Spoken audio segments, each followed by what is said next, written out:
us under the heat. Need something tangy, cool and sweet. Get that cola, ditch that tea. Give me that flavor that sets me free. Down the street with the summer sway. Spark my gola, guy right away. Crushed ice stacked in a shiny cone. Purple syrup, yeah, I'm in the zone. Sipping on Calicut, what a vibe. Singing my step, I'm feeling alive. Grapes got the groove, taste so fly. One chill bite and I'm touching the sky. Calicut, sweet and bold, chills my soul. Never gets old, no stress, no mess, just pure delight. Slurp in that magic on a summer night. नमस्कार, मी Gauri. Foodie गौरीमध्ये तुम्हा सर्वांचं मनापासून स्वागत करते. उन्हाळ्याची चाहूल लागली ना की आपल्या सर्वांनाच काहीतरी गोड, थंड आणि चविष्ट पिण्याची इच्छा होते, हो की नाही? म्हणूनच आज मी घेऊन आलेली आहे एकदम झकास आणि हटके अशी रेसिपी, काला खट्टा सिरप. तर हे सिरप एकदा का तयार झालं की हे फ्रीज मध्ये महिनाभर छान टिकतं आणि यापासून तुम्हाला पाहिजे तेव्हा, हवं तेव्हा यापासून काला खट्टा सरबत किंवा काला खट्टा गोळा घरच्या घरी बनवू शकता. चला तर मग हा कडक असा उन्हाळा मस्त फ्रेश आणि थंड बनवण्यासाठी आपण हे काला खट्टा सिरप तयार करूया. काला खट्टा सिरप बनवण्यासाठी आपण काय साहित्य घेतलेत एकदा बघूयात. इथे मी काळ्या कलरची जी द्राक्ष असतात ती 300 ग्रॅम द्राक्ष घेतलेली आहेत आणि त्याला अर्धा तास मिठाच्या पाण्यामध्ये मी भिजत ठेवलेला आहे. तर 300 ग्रॅम काळ्या द्राक्षांसाठी आपण 200 ग्रॅम अख्खी साखर घेतलेली आहे, 1.5 चमचा काळं मीठ घेतलंय आणि 1 चमचा सायट्रिक ऍसिड घेतलेला आहे. कमीत कमी साहित्याचा आपण इथे वापर केलेला आहे. तर आता आपण कृतीला सुरुवात करूया. द्राक्ष ना जेव्हा आपण खाणार असू किंवा काही त्याचं बनवणार असू तर नेहमीच त्याला आपण अर्धा तास मिठाच्या पाण्यामध्ये बुडवून ठेवायचं आहे, कारण द्राक्षांवरती भरपूर प्रमाणात पेस्टिसाइडची फवारणी केलेली असते. तर मिठाच्या पाण्यामध्ये ठेवल्यामुळे ना त्याचं जे पेस्टिसाइडचं प्रमाण आहे ते कमी होतं. त्यामुळे आपण इथे मिठाच्या पाण्यामध्ये याला अर्धा तास भिजत ठेवलं. द्राक्षाची आपल्याला छान अशी मिक्सर मधून प्युरे बनवून घ्यायची. इथे आपण द्राक्षाची प्युरे तयार करून घेतली आहे. यामध्ये अजिबातच पाण्याचा वापर केलेला नाहीये, कारण द्राक्षामध्ये भरपूर प्रमाणामध्ये पाणी असतं. तर आता आपण याला गाळून घेऊयात. तर आता आपल्याला हे द्राक्षाचं जे ज्यूस आहे ते एका कढईमध्ये घ्यायचं. तर आता यामध्ये आपण 200 ग्रॅम अख्खी साखर घालायची आणि गॅस चालू करायचा. की तुम्हाला वाटेल की साखर आपण खूप जास्त वापरलेली आहे, पण इथे जे आपण सिरप बनवतोय, कुठलंही सिरप बनवताना ते कॉन्सन्ट्रेटेड स्वरूपात असतं, त्यामुळे त्यामध्ये साखरचं प्रमाण जास्त असतं, कारण साखर ही प्रिझर्वेटिव्हचं काम करते. त्यामुळे इथे साखर आपण जास्त वापरलेली आहे. आणि जेव्हा आपण याचं सरबत बनवणार असतो त्यामध्ये आपण याच्या 4 ते 5 पट आपण पाण्याचा वापर करतो, त्यामुळे ते डायल्यूट होतं. तर गॅसची फ्लेम आपल्याला मोठीच ठेवायची आहे. त्याला छान आपण असं दाटसर शिजवून घेणार आहोत. तर आता ह्याला छान अशी उकळी आलेली आहे. आता गॅसची फ्लेम लो टू मीडियम वर करायची आहे आपल्याला, कारण आपल्याला ह्याला छान असं आटवून घ्यायचंय. थोडंसं घट्टसर झालं पाहिजे आपलं हे सिरप. त्याला छान उकळी आल्यानंतर यामध्ये आपण घालायचं आहे 1.5 चमचा काळं मीठ आणि 1 चमचा सायट्रिक ऍसिड.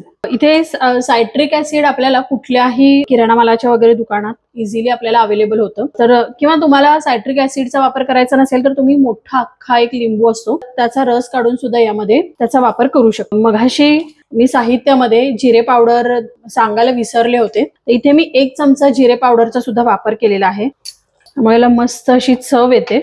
तर काला खट्टा ह्याच्या नावामध्येच आहे की तो एकदम असा खट्टा मिठा असं त्याची चव असते.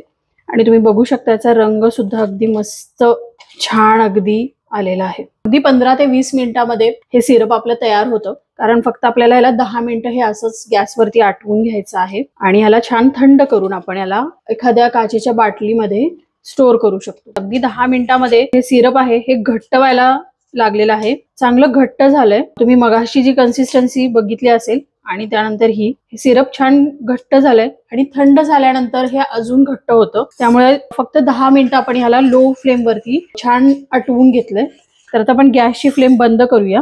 हे सिरप आता आपल्याला फॅन खाली ठेवायचं आहे आणि व्यवस्थित ह्याला थंड करून घ्यायचंय रूम टेम्परेचरला. हे व्यवस्थित थंड झाल्यानंतरच आपण ह्याला एखाद्या काचेच्या बॉटलमध्ये किंवा बर्नीमध्ये आपण ह्याला भरून फ्रीज मध्ये ठेवायचं आहे. इथे आपलं हे काला खट्टा सिरप तयार झालेला आहे. तर आपण यापासून आता काला खट्टा सरबत आणि गोळा बनवणार आहोत. तर आता आपण सरबत बनवणार आहोत. त्यासाठी एका ग्लासमध्ये भरपूर असे बर्फाचे खडे घालायचे आहेत आपल्याला. त्यानंतर हे सिरप जे आपण बनवलं आहे ते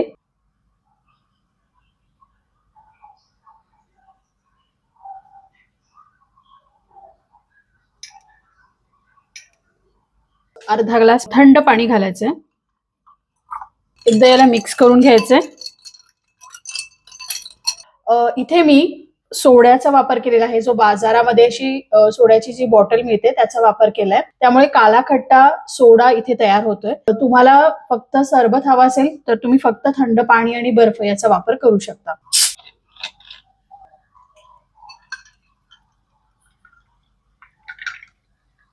यामध्ये गार्निशिंग साठी मस्त एक असं पुदिन्याचं पान, तुम्ही हे असंच पिऊ शकता किंवा यामध्ये स्ट्रॉ सुद्धा टाकू शकता. तर आता आपण मस्त असा गोळा बनवणार आहोत. त्यासाठी इथे मी बर्फाचेच, आपले जे घरातला जो बर्फ असतो त्याचेच बर्फाचे तुकडे घेतलेले आहेत आणि याला मिक्सरच्या भांड्यामध्ये घ्यायचे आपल्याला.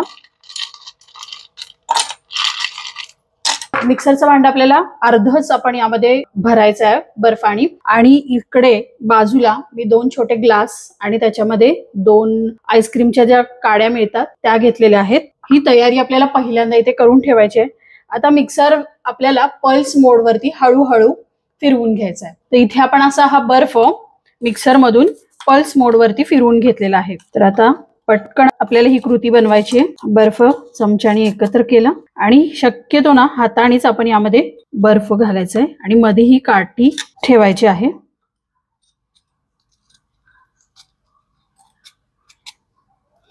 हे आपण छान प्रेस करून घ्यायचंय. मस्त असा आपला हा गोळा तयार झालाय. आता आपण यामध्ये हे जे सिरप आहे हे वरतून ओतायचंय.